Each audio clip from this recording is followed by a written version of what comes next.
Good morning! Welcome to Everyday Noms. Today, we are making keto fish sambal. Whenever I miss home, I always go back to making simple food that I grew up eating. This is definitely one of them. Back then, when seafood is relatively cheap, my nene used to make this for us and each of us would get a whole fish to eat with rice. So, let's get cooking! Here are the ingredients you need.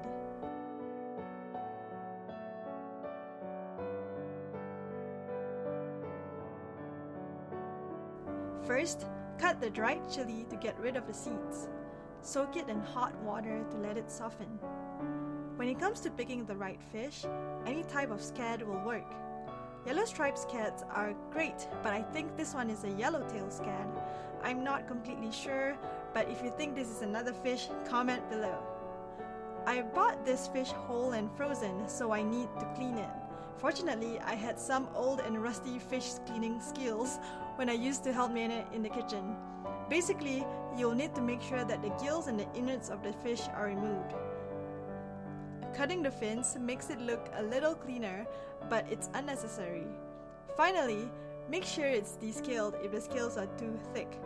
Once washed and cleaned, cover the fish with salt and a generous amount of turmeric powder. Next, take the onion, garlic, and soaked chili and blend them together with some water. The sambal is now ready for frying.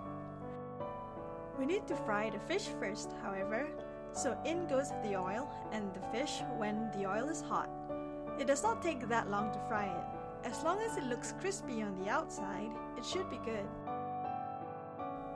You can use the same oil that is fried from the fish for the sambal. Throw in your sambal and keep stirring. Add a little bit more oil if it is looking a little dry. You can throw in half a stalk at this stage. This is a slow process.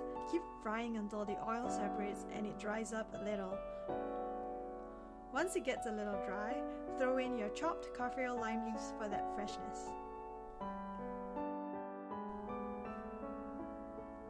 This dish is super spicy, so reduce the amount of chili if you think it's too much.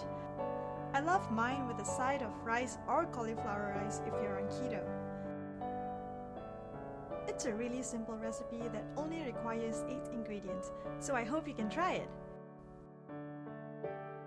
If you like this video, click like and subscribe to this channel for more upcoming videos. Till next time!